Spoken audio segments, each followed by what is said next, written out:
Here at Reef Beef, we've decided to protect you from yourselves because we thought let's people can't protect themselves. They need our help. So to that effort, we are going to tell you right now that this show contains bad words because that's how real people in the real world talk. So if you don't like that, run away now. We're protecting you from yourself.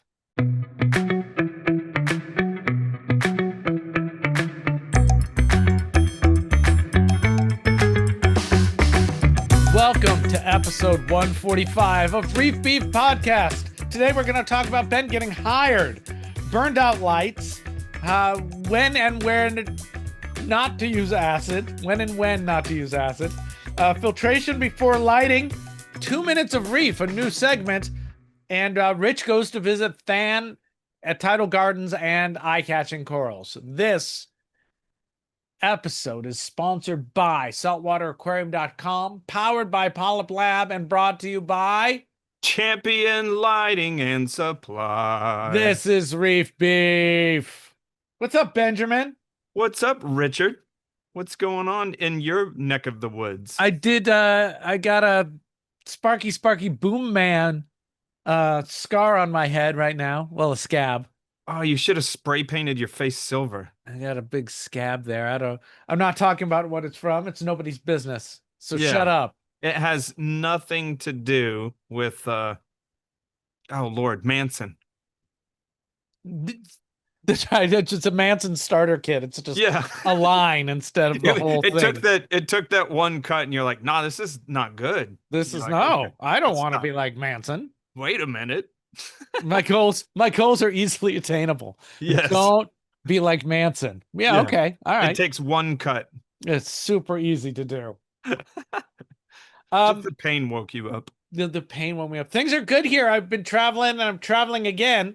Whoa. Going to Las Vegas. I'm going to see you. I have no idea. This might air like when we're there. No, it should air afterwards. I have no idea. Yeah. What do we know? What do we know? We're just the talent. We're just the people who talk. Yeah. I don't know if I'd go so far as to say talent. Oh, that's true. Well, people are flocking to watch us, so there's some level of talent there. Flocking to watch us. Flock away. Flock off. What is there to talk about here? The anemone tank is doing great. I figured out the flow. I told you that already. But clearly I'm still not showing it to you. I've been prepping for spawning. I realized that actually Spawn Watch starts in about 20 days. Oh, that's right. I seem to remember that's like, it's like there's always a Halloween follow around it. Yeah. So there's October, November, and December will be the 3 months I'm watching. So I've been cleaning everything up. I cleaned the tanks back there behind me. I got them most of the way cleaned up, and 4 species, and my tiles have got a great amount of coralline algae growing on them. The new microscope is in place. Is this your third season, third spawning? Yeah. Here? Yeah. Since 2020. Okay. So it's the fifth. Okay. You have the original ones you have, and now they're like pretty big. Yeah, I've got some hyacinthus F2s that should spawn. So I should, F1s. I make more F2s. I probably have Millipora that I will make F2s of this year. And then I'm doing Aquapora cerealis from Walt Smith. Cool. And Aquapora shortcake. That strawberry shortcake stuff? Yeah. And hopefully those will go. I think I've got from 3 different locations, so we'll see. Cool. So that's what's been going on here. Besides that, planning the new system. Oh, you still, constantly dabbling with it, I guess. Yeah. Well, I went to Ohio and I saw our friend Than at Tidal Gardens. They had an event, so we went and hung out there. And then we went to eye catching coral. So I was talking to people and looking at stuff. And man, you get inspired? I want a bigger tank I could do all kinds of stuff with. Yeah. Steve Weiss sent me a message and was like, "This is what I do. Do what I do," because I'm Steve Weiss, which I is not love Steve, exact. but yeah, Yeah, he's strongly opinionated for sure. But I guess that's we not all are. exactly what he said, but I love Yeah. Steve, and that he wrote to me and said, I'm already doing what you're doing, so just do what I do. So I might actually do what he does.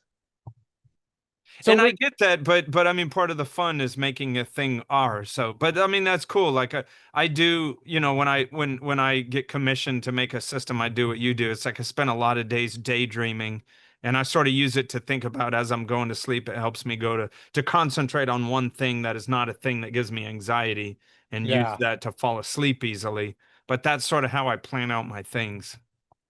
yeah. Well, this thing will be like 48 inches front to back, Oh, wow. 7 or 8 feet side to side, Yeah. and probably 30 inches tall. Because Oh, not 30 inches sounds dumb. Um, I'm talking to MRC. I might have them make the tank as a hybrid, so it'll be PVC with the glass front. okay. Uh, PVC, really? Not yeah. like the FRP or the fiberglass or PVC is pretty good, like inch wow. PVC. Wow. And I'll only have the one glass pane, super easy to drill. Yeah. The guy Frank is coming back in November, so I can actually think about this for real. Got to see how long a tank's going to take. Anyway, Wait, Frank, what are we talking about? Frank is the guy who helps me build the stuff at the house. Oh, He's the been driving. contractor He guy. drove all the way to the tip of South America Oh, wow. and is on his way Tierra back del up now. Fuego? Yeah, Yeah. and he's on his way back up and should be back November. Cool. So we'll see about that. But every time I hang out with people or I go see bigger tanks or anything, I go, man, a deeper, front to back tank would be great. And I've never really done it. And the flow might just be two of those Panta Ray wave box kinds of things. Yeah. That might be enough. No, my favorite. So people will ask me all the time, like they're getting tanks made, and they're like, what's the dimension? My favorite dimension to mess with is front to back. Yeah. It's like depth of field. Now it gets tricky when it gets pretty big with lighting and water motion, but it sort of goes away from. It's not like cookie cutter, like just put a couple CJs on there. It's like no, you have to get something that's really starting to move water pretty hardcore. Yeah. So I might drive down to LA and go take a look at these Panta Ray things. Because that would be super slick. Yeah. And then a return, and then it just goes onto the system. So basically we build a stand, cut a hole in the wall, put some electrical there, and we're good to go. So Well, I'm gonna be sure that at some point in all that I'm over there and I have something to do with it too. That'd be fun. That'd be okay. All right. There's still some other stuff to be done, and might as well make it nice when it gets done, right? Yeah. Yeah, so that's what's going on in my brain. Then it's also like, do we keep the old tank? Does that tank go away eventually, or does it become a goldfish tank? Or I feel it's funny because it's not my tank, but I just feel sentimental towards it because you bought the tank used and you have had it for an awfully long time. And I feel some sentimentality towards that aquarium. It's like I feel like I would run it until it leaks. Like 20, don't retire it until you know. I could yeah, see the Aranda thing with the very little or the what are they called? Ranchu, baby. Ranchu. Yeah, with the very little decorations in there and stuff. That could be cool. Just like 3 fucking Monstrous foot long. ones. Yeah, yeah. I just feel like I'd feel bad retiring that thing before it truly gave up the ghost. I understand. I Yeah. understand. But then again, if it gave up the ghost, that would suck more than retiring it. Yeah, you take all the reef out of there and then set up the Ranchu thing, and 1 week later it starts leaking. Boom. Yeah, no, fucking catastrophic fucking failure. A panel flies off. Yeah. My brain is tiny. My name is Ben. Hey, Ben, Hey, Richard. when you need to order stuff and you're in a hurry, where do you order it from? Saltwatercream.com. And why do you order it from them when you're in a hurry? Well, because they have 3 locations across the continental United States, and whatever you order, they get it out to you super fast. Yeah. You want to know what they have soon?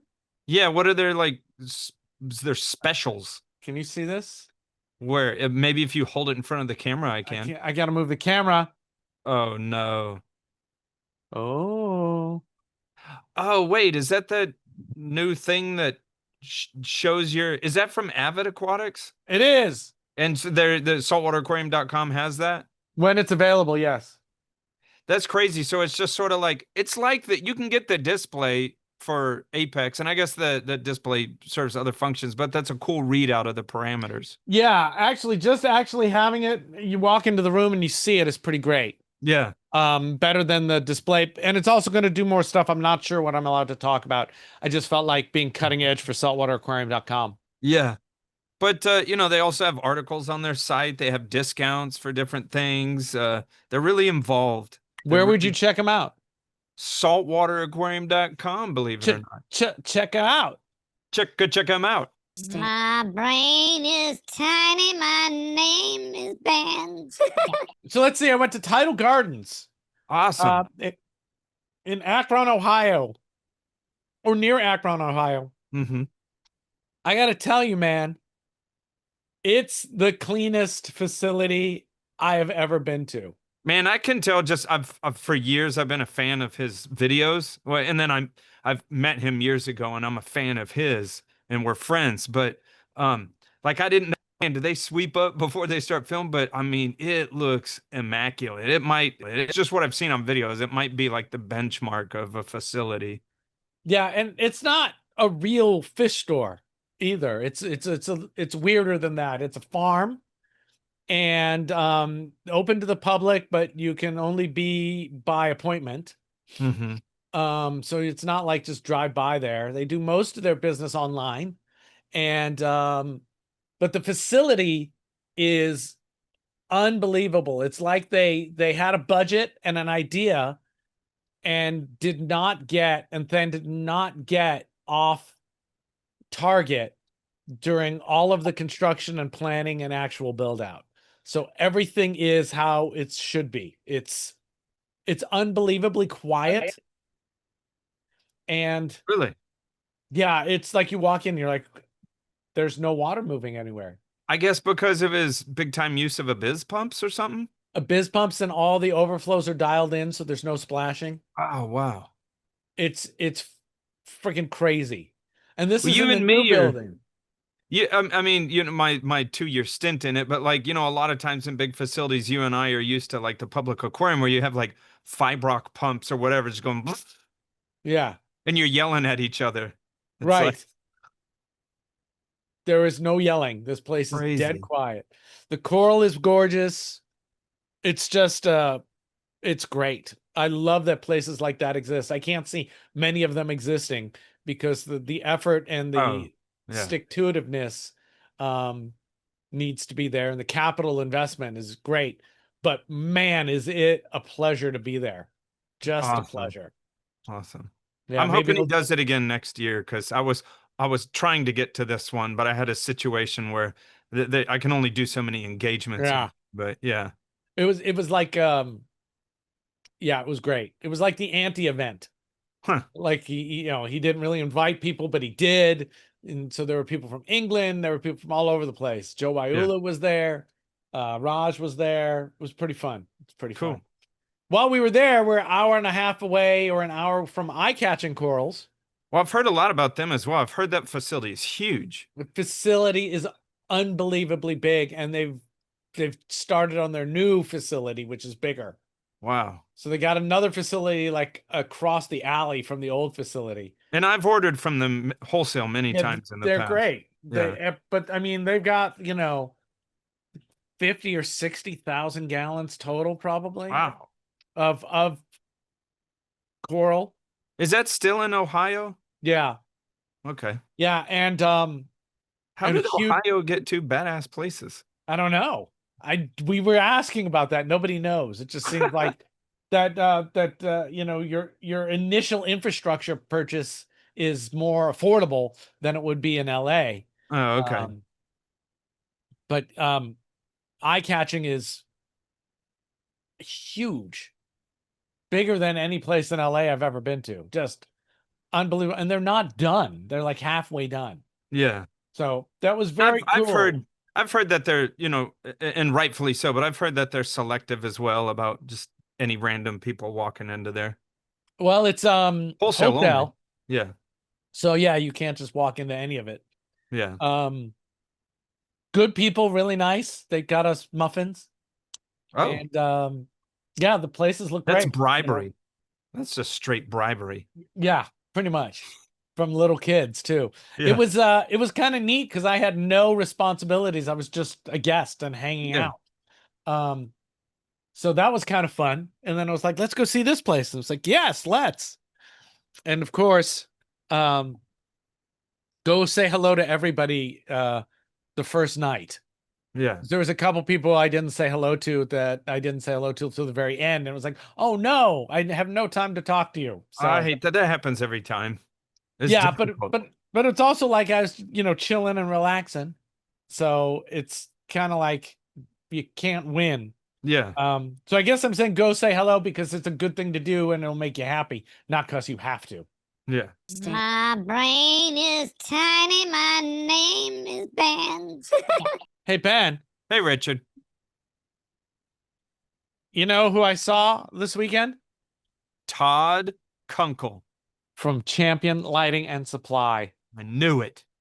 We're trying to get Todd to come on this show because he's got stories from the industry side that no one would even think of. Like Yep. he posted how people send returns and try to rip him off. Oh. Did you see that on the didn't. Discord? No. So messed up. Anyway, that's not why you should order from Champion Lighting and Supply. Champion Lighting Supply has been around forever. They've got great stuff. Todd cares about the industry so much that they even pack their things in cardboard. What the hell do I mean by that, Ben? They have a machine that just crunches up cardboard, and he uses that as a very eco-friendly way to do the packaging for that. And you know what? That might seem trite and silly, but I care about stuff like that. It's Yeah. been a very long time. I get wholesale from Champion Lighting and Supply, and it's been a long time since I've received a package that man, seriously, I don't miss styrofoam peanuts. I hated those. Yeah, so check them out. Champion Lighting and Supply. Champion Lighting and Supply. My brain is tiny. My name is Ben. So that was good. What's going on with you after your big firing last episode? So we made the last episode where I lost a big account for a bunch of stupid crap. And that put me into a real bummed out state. Because, you know, the economy worries me. And I was like, man, how am I gonna replace that? Well, lo and behold, as chance happens sometimes, I get a call and I land one. It's not quite as big. It's a little bit further out, and it's just shy of the amount of money that I was making at the other one. But it was, you know, it was close to par of the same opportunity. So I was like, okay, good. You know, it's not a small tank. It's not a big tank. It's somewhere in between 200 and 250, but it's a peninsula. Here's the cool thing, and I've got to come out with some photos of it because this lady is very elegant looking. It's the entire room is dedicated to this tank, which I freaking love. It's a peninsula that comes out of the middle wall out into the room. And there's nothing else in the room besides this aquarium, besides a sofa then at the other side. So for that, I'm like, bravo, because it's not competing with anything else in the room. And you say it's a peninsula? How do I say that wrong? I say peninsula. No, I'm not gonna tell you. This is cooler. I think the real way to say it is penisula. Peninsula. Penisula. Texas football. How I'm being serious. How do you say peninsula? It's like that. Peninsula. Peninsula. Sometimes I say it weird. Who knows? I'm from Texas, so all bets are off. Yeah, that's true. so it's a big tank, and now you're happy again, or it's less? It's not nearly as big as the one that I lost, but and two, we had a tiny hiccup, but I'm not necessarily going to go into that. But it's a new start with a new client that is like not someone that I'm arguing with the chiller and with the this and with the rotting canopy and that. It's like, you know, the further I got from that situation where I lost that client, the more I'm like, I'm happy I lost that client. But the crazy thing is it's pretty much a blank slate. There's only three corals in it. She was getting rid of the original people that put it in because they just weren't doing anything.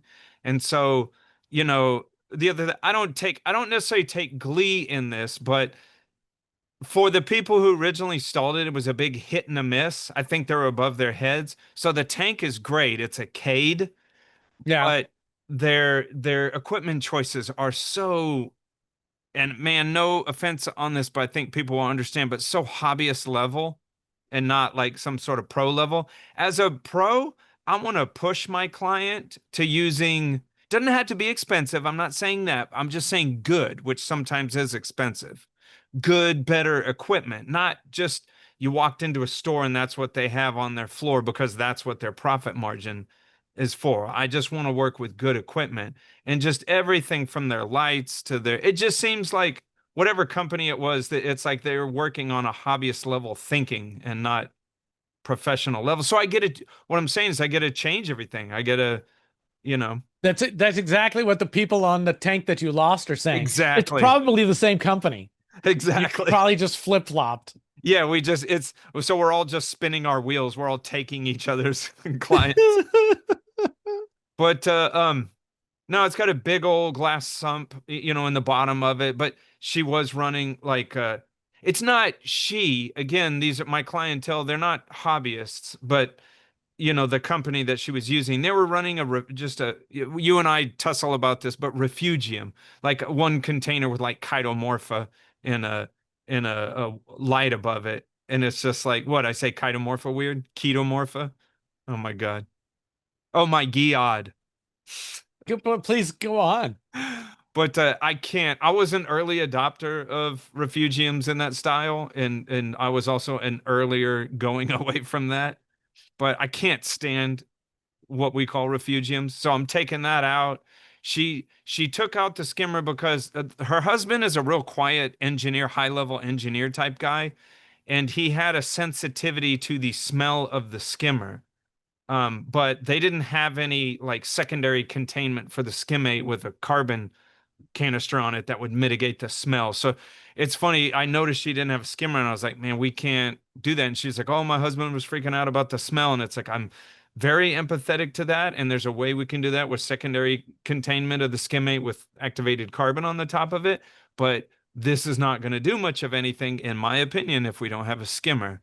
So I'm going with a big Reef Octopus SRO 5000 INT, and I'll make it go to a Vast Marine used to make a skimmate locker, but it looked to me like they discontinued. So I'm going with an ice cap one that will hold a skimmate, and in the air coming out, it makes it go through activated carbon. So knock on wood that the guy doesn't freak out about the smell, but I don't know. You can't, I mean, you're not going to run a big tank like that without a skimmer, in my opinion. You can also just pour carbon right in the collection cup. Yeah. I Yeah, mean, with the stuff. you But can. But you know, and other stuff like the lighting, in my opinion, was very rudimentary. You know, it's like I'm guessing like a 6 foot long tank that's maybe 28 inches wide, you know, and maybe 2 foot or so tall, something like that, the dimensions. But I hated these companies that take over. For some reason, maybe it's profit margin, but they're just obsessed with using like aqua illumination lights, AI lights, and AI lights are fine. But I just feel like from a pro level, you can go a little further with more dynamic LED coloration and just bigger punch and output. And so they don't even use, this company didn't even use like larger hydras, AI hydras.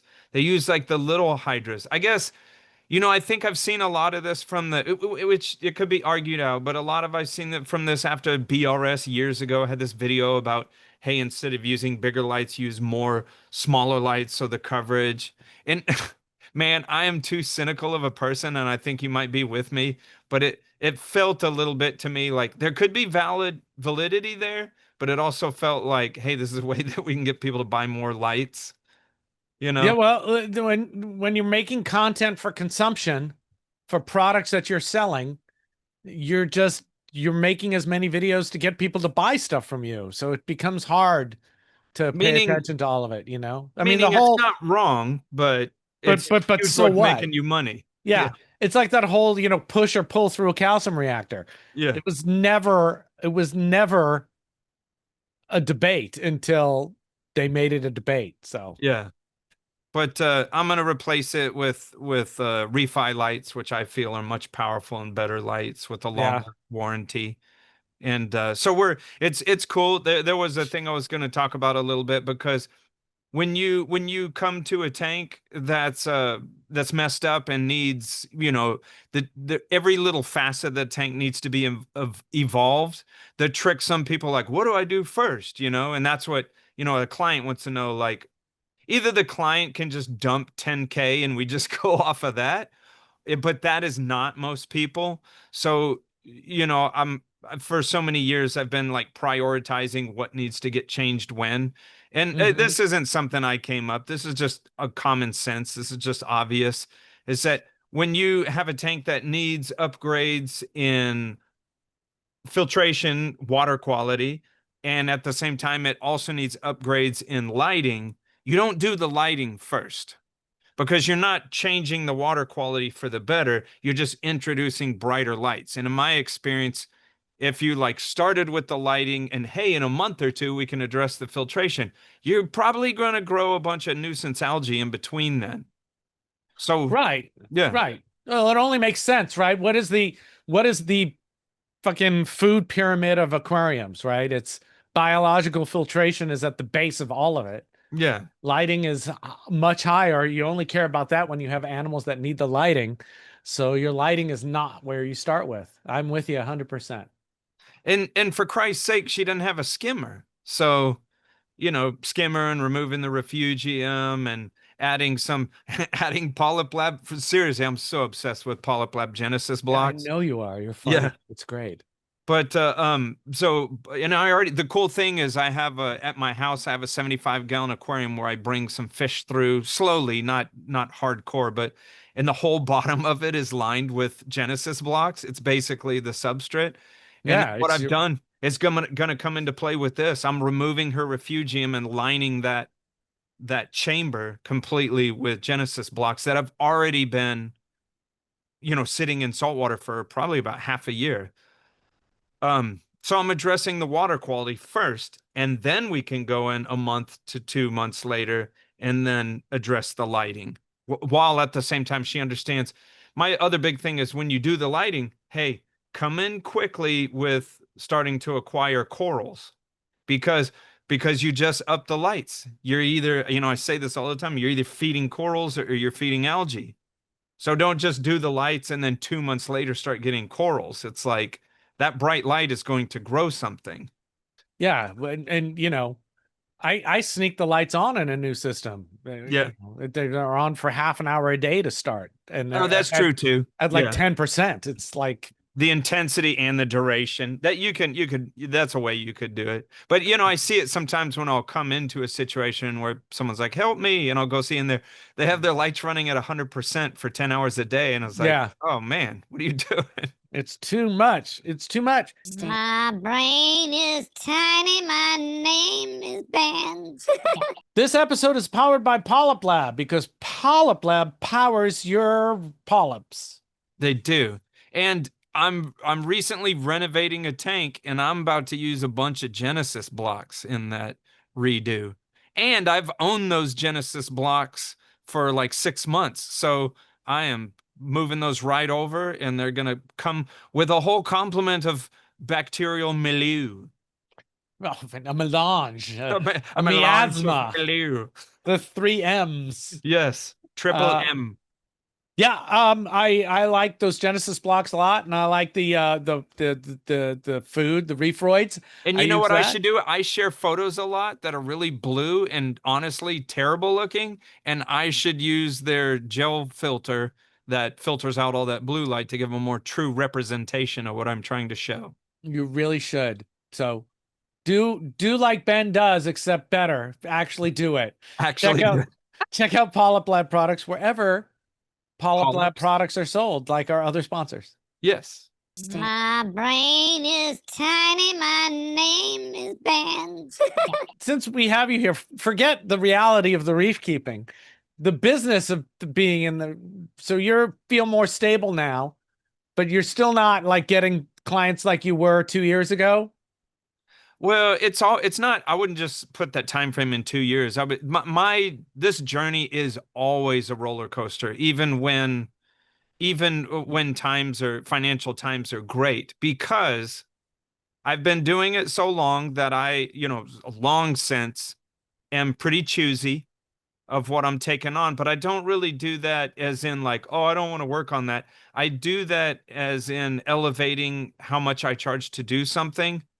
So, like, if all the communication towards me, hey, can you clean my tank, is like a fire hose, like I'm only taking out a little section of it just by saying, people like, hey, communicating with me. They want me to clean the tank. Oh, cool. Cool. I will do it for this. And, 80% of people like, oh, that's too much. And it's like, okay, thank you. I'm always professional about it. But it's like, I'll clean your anything, but it's for an elevated price. That's how I protect myself. So Okay. I'm never taking in tons of stuff, and it's just me anyway. So I'm not like my tune would be different if I was running some big company with like 10 service techs running around. I would need to take in everything that came out of that hose, Right. you know. Gotcha. I gotcha. So Well, it's always a roller coaster. Well, I'm glad that you picked up that new client. That's good. It filled in a hole, so it's That's awesome. good. So you can keep raising my kids. Yes, your kids are expensive. That's good. We've got a new segment. Oh, It's called 2 minutes of reef keeping. just 2 minutes. 2 minutes of reef keeping. So I'm going to set a little timer here. I was about to say, you're not, I don't know, you're as bad as me, but I'm a bad timekeeper. So if we're gonna say 2 minutes of reef keeping, we better set a timer. So I'm going to talk. Maybe we've never done this before, but this is 2 minutes, and then we're done. And we're going to talk about. And we haven't rehearsed this, Not at all. so we probably hate each other. What do we do? There we Like go. you do a minute and I do a minute? No, Riff back and forth. no. I talk and you just listen because I'm right.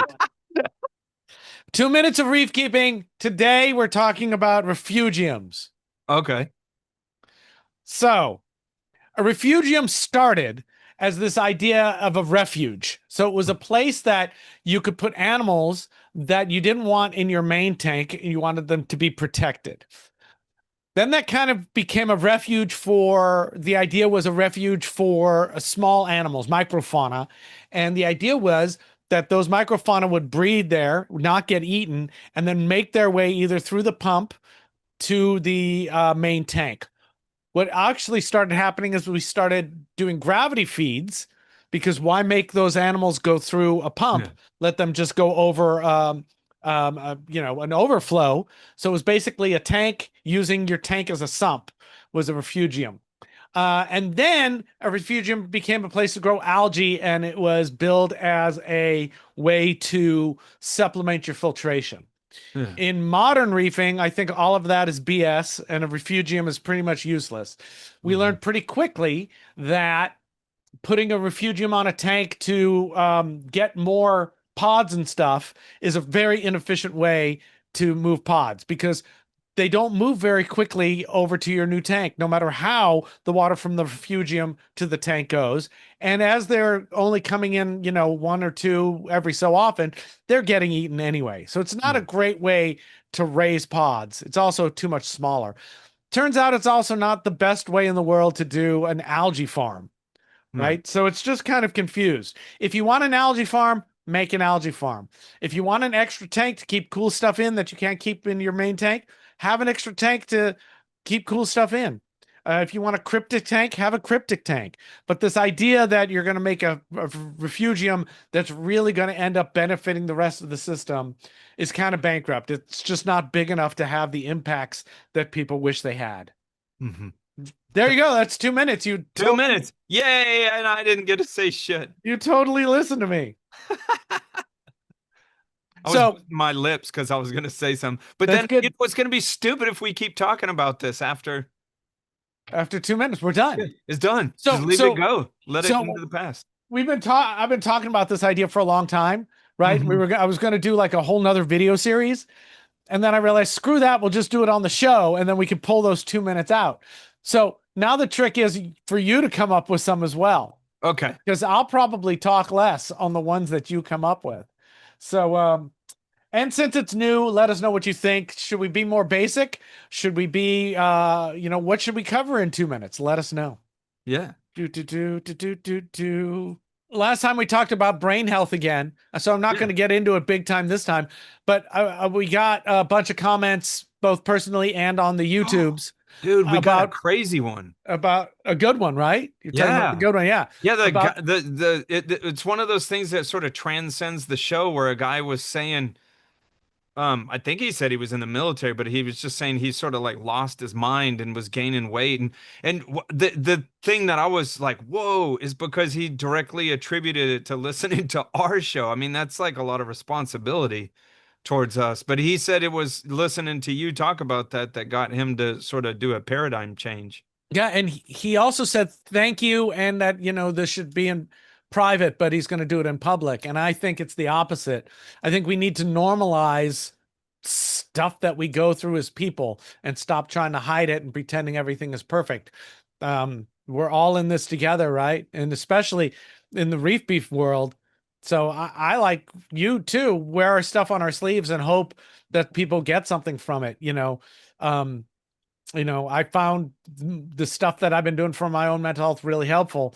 So I'm sharing it. So I'm glad other people are finding it helpful. And damn it, if you need mental health stuff, we've got take care of yourself. We've got a channel called Brain Health, where you can get a little bit of help, but none of us are actual helpers. On our Discord.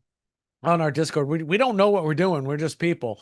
Yeah, we're not. This isn't like we're not like licensed therapists. Yeah, so we'll listen to you and validate you. Yeah, and then tell you to go get real help because everyone. I think everyone in the world should be in therapy. It's pretty great. Oh, especially now. So that made me feel good. And yeah, I think it is, more than just than reef aquariums. We also got someone who was bitching about on my Facebook that someone had, was like, I followed you for fish stuff. And it's like, well, dude. Oh, I saw that. If you're going to follow me for fish stuff, you should probably look at the fish channels, not Facebook, which I'm blowing up on purpose anyway. Oh my God. You want some friction from me? You have a tendency. I don't know if you still do it now, but you have it. Your friends list is probably like 1,500 or it's like 2,000 or 3,000 people. 2,000 or 3,000. Mine is like 200 something because for whatever reason over the last few years, it's like, and this goes to something I guess I wanted to say on the channel is, people will be fans of the show and like, hey, I like that Ben fellow, and they'll find me out on Facebook. And I guess I sort of want to make an apology. It's like, if I haven't met you, I don't really bring you onto my Facebook page, which I do. I know it's not that locked down, but I keep it like private. So like everything that I say is not public view. Yeah. I just feel like I'm more in that regard. I'm more private. Like if I don't know you, I don't know anything about you because I make crude jokes. I have hardcore opinions, all this stuff. If I don't know you, I don't want you, And so what I'm saying is I apologize if you send out like a Facebook friend request to me. I'm likely not going to accept it. And I don't mean anything bad by it. It's just, I need to know you. Yeah. Thanks, Ben. Yeah. That was rude of me. Thanks for taking whatever we were talking about into that. Making it about me. Yeah. Oh my God. If you're on my Facebook, I'm doing it on purpose to try to reach the people who are diametrically opposed to me on the political spectrum. Well, that's what I was getting at. It's because your Facebook page is your Facebook page where it's not the Reef Beef Facebook page. Right. It's not the Cephhead Facebook page. It's just Richard Ross. It's your Facebook page. Yeah. And if you don't like it, I totally get it. You can also just ignore the parts you don't like and read the parts you do like. Yeah, Yeah. the whole So thing of saying, "Man, I always listen to you for fish stuff, and now I think you're an asshole." It's like, yeah. okay, Okay. Cool. yeah. Probably mutual. So Sleep bye. lost? None. None. Sleep lost. None. That's hysterical. Population don't care? Me. I've got a couple things left. We got to ask Reef Beef. You ready Oh, for this one? I am ready. I've struggled with flow for years. Several times Rich has spoken about creating current in a reef tank instead of a randomized flow. What's the best way to go about that using 4 MP40s in a 220-gallon tank? Hmm. I don't. I think that's worded, or maybe or maybe they. I don't know who it is. This is Brian. Brian. Maybe he's misinterpreting because, as I know what you're talking about, your way of flow is totally randomized. Well, what? My You, flow's not randomized at all. well, you have them doing random things all day long, no? They're not random. Well, okay, maybe I'm wording that poorly. They're doing well, okay, yeah, you're wrong. You're having a pre-programmed thing. It's not random, it's different phases. Yes. Okay. And the reason I'm a dick about this is is that, it's like the refugium thing. You want random flow. What does that actually mean? Yeah. So that's all. If you have a big tank and you're making one MP40, like, oh, do a strong pulse for 1 second. Well, that's one thing I know that Rich does is not that, but the pulses in the gyro effect and all that may be longer because you want the whole body of water to eventually start going a certain way. And then you want to, take that and move it a different way. Because just the water doing this isn't really, oh, my poor flower. The water doing this is not doing a whole hell of a lot, even though there might be times of that. It's more like moving the water a little further at a given time. Yeah, so this is a specific question, so I'm going to try to stay out of the theory thing as much in Okay. my head because we could talk about current versus randomized flow. I think you want different stages of flow in your tank, right? So Here's the thing that bugs me too, because you can't just answer that question. The first question I have is, what are you keeping? Is it softy tank? Is it mixed? Is it SPS? That you can't answer any of those questions until you nail that down. well, but the question, is specifically, what's the best way to go about creating current in a 72-inch long tank using 4 MP40s? Okay. Not what people are randomized flow. So I would say is you put 2 of the MP40s on each end of the tank. Yeah. And one high and one low, and turn them on and turn one side on, see how far the plume gets across the tank and how long it takes for that one side to be moving. Mm-hmm. You have to test. You have to see what you've got. You may need to use both MP40s to get the flow going across the whole tank. And I would say storm your tank a little bit before you do that, so you can use that as a good visual indicator. Yeah, so you can see what's going on. So you need to get, for part of the day at least, you want to get the entire body of water moving as much as possible in one direction. You may have to reinforce it with, pumps on the other side. One going along the back, one going along the front. That way they're pushing and pulling to reinforce themselves together. I would say too, do consider AI Nero pumps. They're like the cheap little brother of Vortex.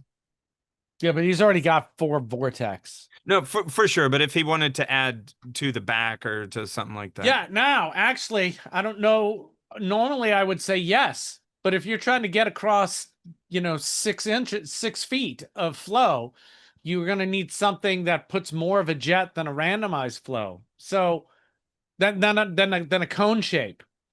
So, Brian, this is terrible. You got to put your pumps on the end and see what they do and then play with them. You may get off, you may be able to leave them on for 10 minutes in one direction and get everything going. And then you could do that for 20 minutes instead and then go the other direction. Mm-hmm. So you just got to play with it. I did pick up a tank for testing for the flow stuff I'm trying to work on. So I do have a tank now on site.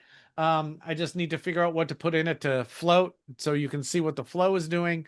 Oh, those buoyancy bead things? Yeah, I don't know what anybody's using nowadays. If you know, let me know Ask in the comments. CJ always seems to be going crazy with that stuff. And yeah, so we'll get that together and then I'll have some actual useful stuff. Yeah. So there you go, Brian. Start playing with your flow and see what it does. Get the entire body of water moving. Anything to add, Ben? No, just to reiterate, I know we said it, I'm just gonna say it in a different way, I think. Okay, that's always good. But Unless yeah, you're stupid. so the first thing, like I said, is storm the tank so you have a visual idea and let the one side of the pumps like not be on, and you don't need a damn timer, but kick the ones on the right side on and watch, you know, how long does it take for it to affect the detritus that's floating around. It's like impacting the left side of the tank, and that's going to give you a good general idea. But again, that's not the 1 second pulse that, you know, that's moving the entire body, because the question was current, and current is a whole body of water moving in one direction. Yeah, a standing wave, the water often just sloshes back and forth. You want a progressing standing wave. So but also too, in my opinion, through the course of a day, I feel like too, like you would have this time where you're doing the, you know, the whole current moving like that. But I don't see anything wrong with then, like maybe for 30 minutes after that, you do have a machine type thing. Sure. So you've got the main idea of what's happening to the flow on a reef, right? You've got your flow tide, your ebb tide, and your slack tide. But that takes, 4 to 6 hours to come in. So the flow gets really intense, like the last 20 minutes, either direction kind of thing. See, that's one of those things too, where I feel like, like people could get too obsessed with what is the ocean doing? Oh, okay. So I need to have ebb, flow, and slack. No, you don't. You don't. I think it's good to see what the ocean does and understand that, but that doesn't, not everything emulates to your box in your house. Now I like doing that. I want to give the herbivores calm time to go out and do calm herbivore jobs. I want the flow to change so detritus doesn't just pile up in one place. So, it's a cool observation on one of my tanks. When I go there and clean that, I turn the vortex off. They're MP60s. Yeah. All the herbivores come up and they go nuts. Yeah. On the grill. And then they go so crazy by the time I'm done cleaning, I don't have to touch the grill. That's why you can program that in. So if it's calm in the morning and one pump goes off for 10 minutes and then the other one goes off for 10 minutes, the fish will figure it out pretty quick. Yeah. Unless it's core line, but that's CCA. Oh, what are you going to do for CCA? Yeah. Motherfucker. That's a t-shirt right there. What are you going to do for CCA? For CCA. I got a pro tip. Pro tip. When you go to freshwater your acros, because there's some acro-eating flatworms on there, and you want to see, you're playing with different ways to treat them or to manage them. When you go to grab the fresh water to do that with, make sure that you look at the freshwater container and make sure it doesn't say in big black marker on it 10% muriatic acid. Did you do that? Maybe. Do you know that is a really good way to get rid of acropora eating flatworms? And acropora. So I was spraying it on and the flatworms were coming off, and then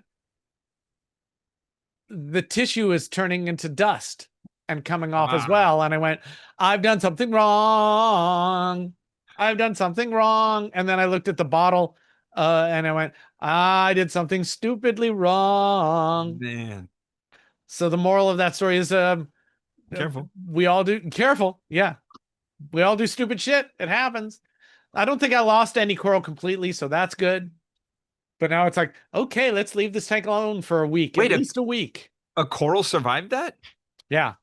Wow. Yeah. Well, I had a baster full, and I was like basting and sucking and basting and sucking. Oh, damn. So this was in the main tank. It wasn't, like a dip or anything. Oh, okay, okay. Because because I remember one time, and I guess it's like I feel like I had known this, but you had reminded me at one time that freshwater dipping acros is a horrible thing to do. But you were just shooting at them. Yeah, I'm shooting it in the tank. So the idea is hopefully that the flatworm, this came from Joe Waiulo in his tank. He used to go with a garden hose and spray off his acros, right? Yeah. So the idea is that the flatworms take the initial osmotic hit, get tweaky, and then they're very easy to dislodge. Yeah. Um, But then if you don't catch them or a fish the eats fish eats them. like a Melanurus wrasse or something. Dude, everything in my tank eats them now. Really? Huh. It's crazy. Bangais eat them. The wrasses eat them. Oh, I was about to ask you what's keeping. You'd think a wrasse would hunt them down, but like a Banggai is not going to go up and chew on the base of a coral with its giant mouth. And a wrasse is probably not going to see them either. They're really, really good at hiding. Yeah. So yeah, don't use acid instead of water. Yeah. Yeah. Oh, that was your when to use acid. Yeah, because I used acid instead of water. Not LSD. Not LSD. Did I tell you too what I did with my calcium reactors? You did not? I set up, I had a vertex in a box. Uh-huh. And I set that up and I figured I'd run them into each other. The Bill Wan into the vertex and out, and I'd have 2 calcium reactors. And vertex is defunct. Yes, but it's a nice fucking calcium reactor. Oh, for sure. Really easy to change. So I had them both on with both of the recirc pumps, and it was taking a long time for the pH to come down in the reactor. So now I'm only running the vertex. So we'll see what how material that goes. In the vertex. Julian stuff. Reborn. Yeah. Okay, cool. And is Reborn what you have in the Bill Wan one? Yep, same stuff. Okay.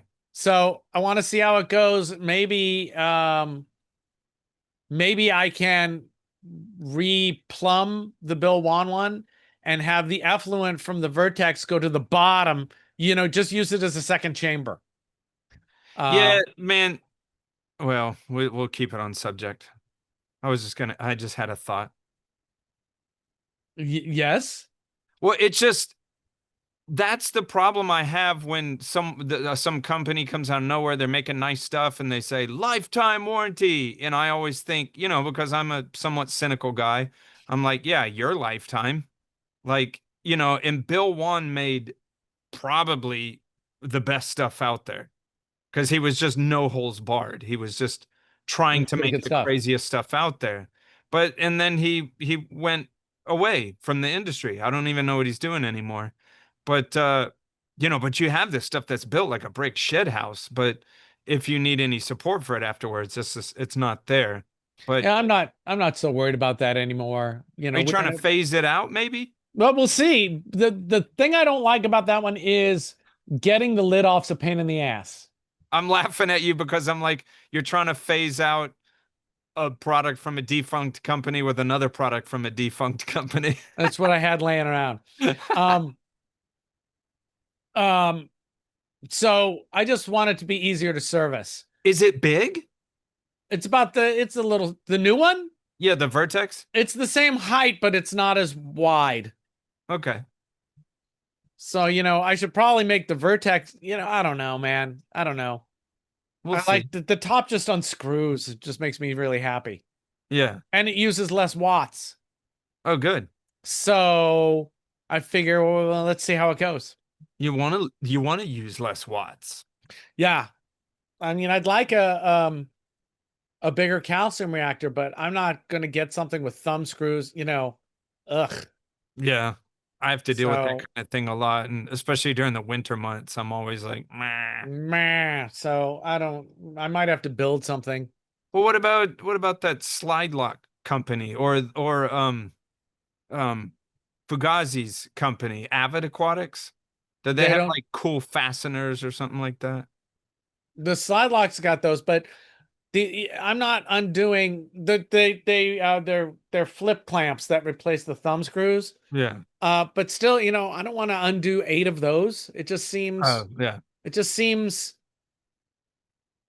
they seem it's a better solution for sure, but it certainly seems like I want this to be easy. Yeah. I mean, if I got to go back and make a square one again like I used to, maybe it's time to do that. And Tunza has pretty good ones too. It's all about the access. Yeah. So anyway, I was running 2 and I was going to run them both with the with the with the recirc pumps on both of them, but that's more wattage, right? And I don't need more. So I guess I'm testing the Vertex. If it lasts a month before I need to change it and it's easier to change, I think I'm going to be pretty happy. You feed them separately? Only one is on now. No, they were fed together. Okay. I had them going from the Bill Wan skimmer. From the Bill Wan reactor. And then that effluent would go into the Vertex reactor. Is that this is a dumb question, but is that weird? It's- Because Yeah. you're feeding a calcium reactor with what another calcium reactor just made. Yeah. So as long as it's coming out at the right pH, Yeah. it's doing what you want. Yeah, that's true. What you want. What you want, what you want. But to make it work as a second chamber, I have to put the input in low because none of them are made that way. Yeah. Because that's not how a calcium reactor works. You want it all coming in at the top. So we'll see. If you guys out there have any opinions about that calcium reactor stuff, let me know. And if you know of someone who's got like the best calcium reactor ever, let me know about that too. Oh, that could be argued so much. I know, right? But that's why I'm asking. But my calcium reactors are both more than 10 years old. Geo always made good stuff, but I could also see MRC makes really great stuff.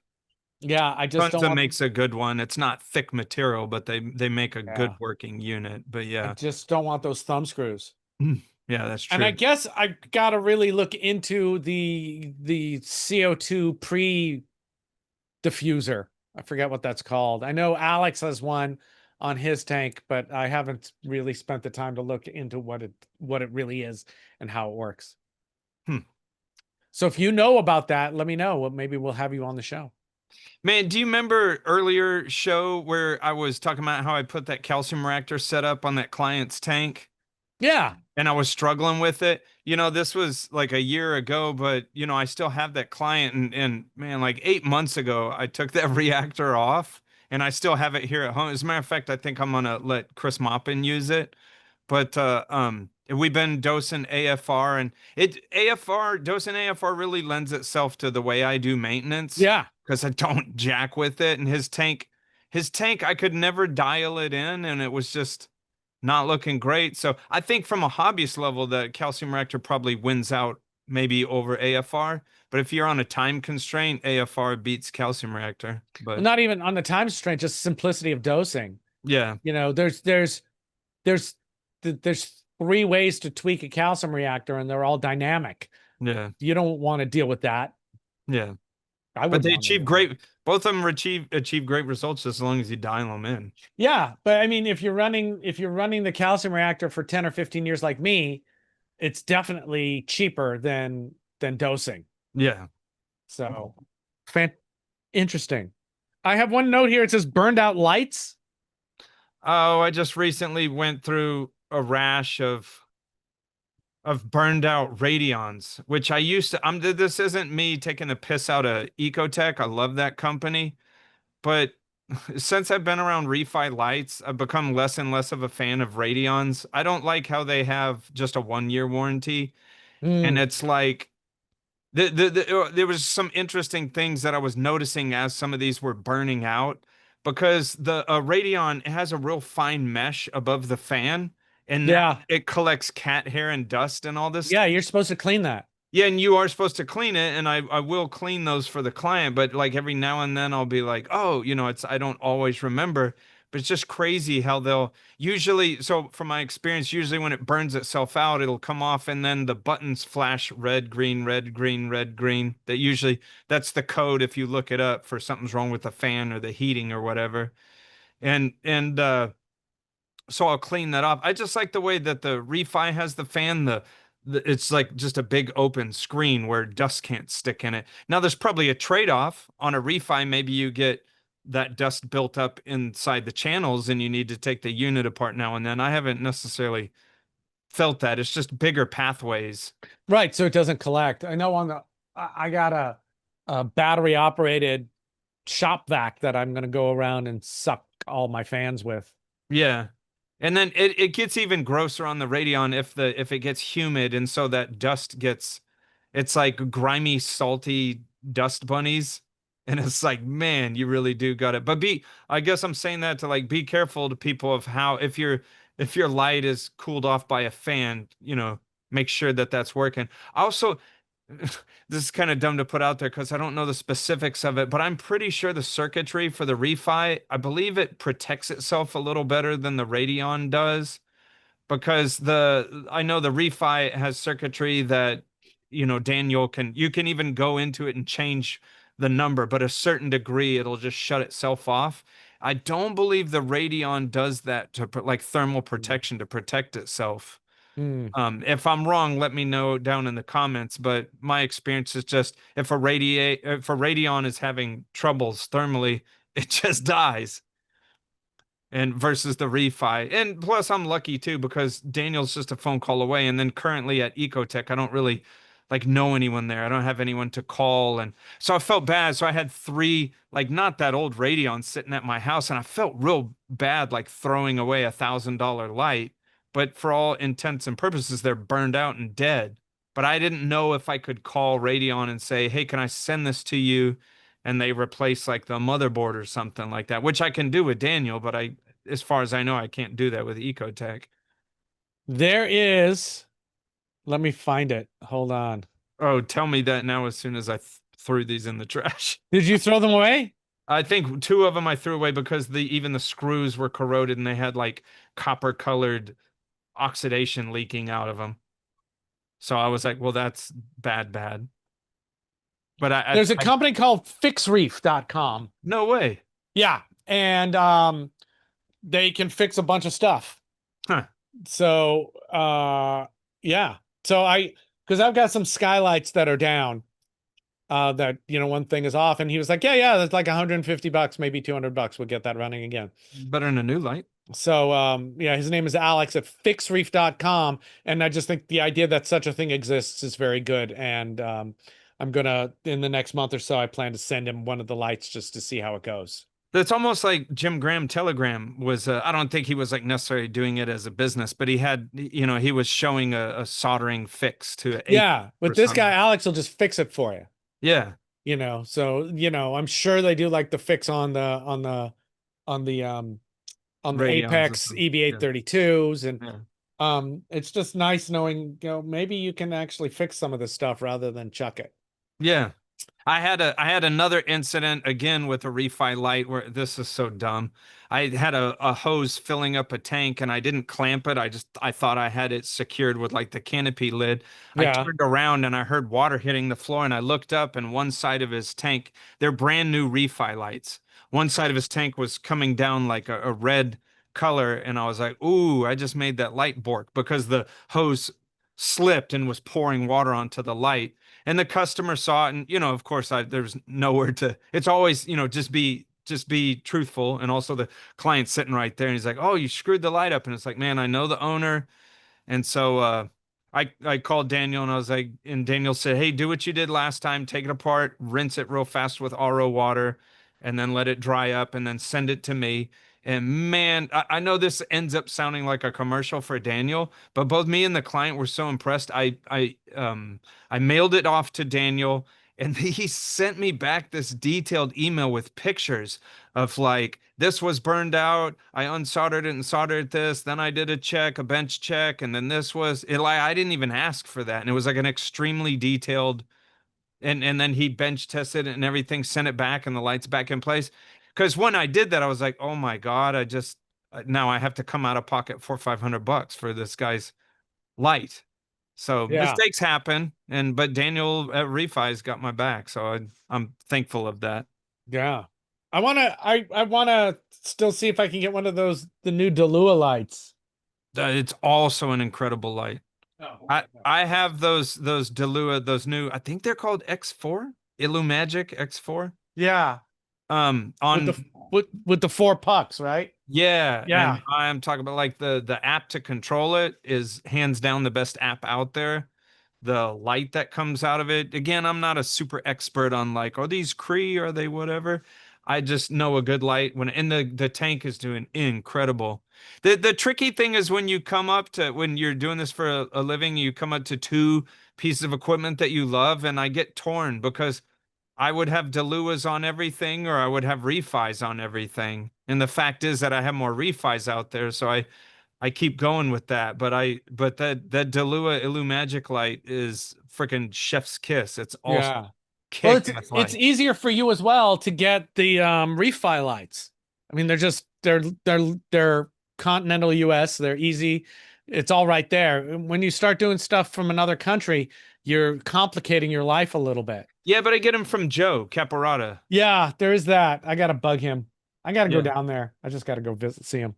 It is a great light. And Yeah. like I said, I'm hard pressed if you were to which one? It's like I go with Refi because I have 30 something of them out there and I sort of want some sort of uniformity, but yeah, also a great light. Righteous. That brings us to the end of our list. You know what? None don't. of this would be possible without the people watching the show. And I can't even begin to say thank you. And we just keep making, it's just understood. We're just making reef beefs. We're making reef beefs until people say, hey, turn off the lights and go home. And even after that, probably still make some. Yeah. Because we're assholes. Yeah. We'll hang on for too long. But I want to invite you to, heck, if you can't find our Discord, go into the comment section of this video on YouTube and say, where is your Discord? And I will get it for you, but it's not hard to find. But and we have different levels of membership too if you want to go that route. You don't have to give us money, but it's certainly appreciated if you go that route. Just share these videos to your, to the around, share it to people who know nothing about aquariums and just say, watch these 2 humans because these 2 humans are funny, especially the guy with hair. He's the funniest one. And the guy with fingernails, he's funny too. Yeah. And the guy with eyes and shadow because he's a demon. Yeah. And demons are very entertaining. But no, we appreciate your patronage, and we wouldn't be doing this if you weren't patronizing us. Yeah. So thank you for being patronizing. Yeah. How did that turn against us? This episode is brought to you by Champion Lighting and Supply, saltwateraquarium.com. empowered by PolypLab. Thank you all. This has been episode 145. The hosts are Rich Ross and Ben Johnson, produced by Snowman and Rich Ross, director and edited by Snowman. Thanks to our Prime and Gold level beefers, Farhad and Joe's Coral Reef, Robert S., Ben J., Alfie, Bay Area Reefers, Hannah, Francois C., Brittany, James B., James W., Scott C., Jim W., and Aiden S. Did you just freeze? No. No, I just thinking it looked like I froze. Wait, we were both froze. We were frozen. It looked like I was going to say a witch hunter, but not really. More like a pimp. A sea level pimp. Just a starter pimp. But you know what? Like I can't see anything today. Whoa, dude. Oh yeah, you got hit in the head with something. I didn't read that post. Oh, I don't want to talk about it. Oh God, I got to buy flight tickets for next week. Light tickets? Yeah, I have to buy light tickets. I'm buying light tickets. Flight. That's why I didn't understand. My brain is tiny. My name is Ben. Okay. Tiny Ben, tiny brain. This podcast is designed to make it feel like what it feels like to talk to reef folks after a reefing event, to keep up with the reality of that. Otherwise, this show falls apart completely. We have to not edit ourselves. So if we say any quote unquote bad words, maybe you should check your definition of bad and jump on the bandwagon with us. Anyway, if you don't like words, don't listen. This is Reef Beef. That seems so aggressive. I know. How about a nice one? Yeah. That was better. I like that better. With a deep state nanny. The deep state nanny, the DSN. DSN. DSN. You can't handle the world yourself, so we're gonna handle it for you.